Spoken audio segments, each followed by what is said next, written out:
ಸಾರಿ ಅವಳು ನನಗೆ ತುಂಬ ಫೋನ್ ಮಾಡಿ ಮಾಡಿ ಮಾಡಿ ಸಾಕಾಗ್ಬಿಟ್ಟಾಳೆ. ನಾನು ಹೋಗೇ ಇಲ್ಲ. ಒಂಥರ ಹುಷಾರಿಲ್ದಂಗೆ ಮಲ್ಕೊಂಬಿಟ್ಟಿದ್ದು.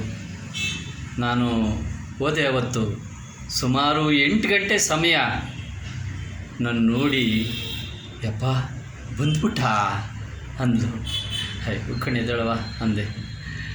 ಆಮೇಲೆ ಊಟ ಮಾಡ್ದೇನವ, ಯಾಕವ ಹಿಂಗಾಗ್ಬಿಟ್ಟಿದ್ಯಾ ಅಂದರೆ ಏನಿಲ್ಲ ಕಣ್ಬಾರ ಚೆನ್ನಾಗಿದ್ದೀನಿ ಅಂದ್ಲು. ಹೋಗುದು. ನಾನೆಲ್ಲೂ ಊಟ ಮಾಡಲ್ಲ ಅಂತ ಗೊತ್ತಾ ಆಕೆಗೆ. ಬಾರ ಬಾರ 5 ನಿಮಿಷಕ್ಕೆ ಮುದ್ದೆ ಮಾಡಿಬಿಡ್ತೀನಿ ಅಂದ್ಲು. ಉಪ್ಪು ಹೆಸರು ಖಾರ ಐತೆ ಊಟ ಮಾಡೋಣ ಅಂದ್ಲು. 5-10 ನಿಮಿಷದಲ್ಲೇ ಒಂದು ಮುದ್ದೆ ಮಾಡಿಬಿಟ್ಟು ಊಟ ಮಾಡಿಬಿಟ್ಟು ಇಬ್ಬರು ಕೂತ್ಕೊಂಡು ಎಲ್ಲ ವಿಚಾರ ಮಾತಾಡಿಕೊಂಡು ಅವಳಿಗೆ ನೆಮ್ಮದಿಯಾಗಿರಬೇಕು ಅಂತ ನಾನೇನು ಮಾಡ್ತೀನಿ, ಎಲ್ಲರ ಬಗ್ಗೆ ಕೇಳೋದು, ಅವಳ ಮನಸ್ಸನ್ನು ಬೇರೆ ಕಡೆ ಸೆಳೆಯೋದು, ಅಷ್ಟೇ ನನ್ನ ಉದ್ದೇಶ. ಅವಳು ಖುಷಿಯಾಗಿರ್ಬೇಕಷ್ಟೇ. ಹಾಗೆಲ್ಲ ಮಾಡ್ತಾಯಿದ್ದೆ.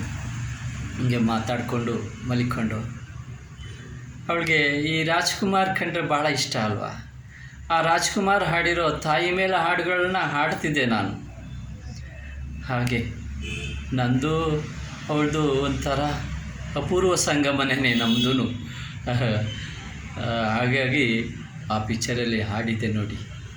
ಅಮ್ಮ ನೀನು ನಮಗಾಗಿ 1000 ಪುರುಷ ಸುಖವಾಗಿ ಬಾಳಲೇಬೇಕು ಈ ಮನೆ ಬೆಳಕಾಗಿ. ಅಮ್ಮ ನೀನು ನಮಗಾಗಿ ಶತಕೋಟಿ ದೇವರು ಹರಸಿದರೇನು, ಅಮ್ಮನ ಹರಕೆಗೆ ಸರಿಸಮವೇನು. 1000 ನದಿಗಳು ಸೇರಿದರೇನು, ಸಾಗರಕ್ಕೆ ಸಮನಾಗುವುದೇನು.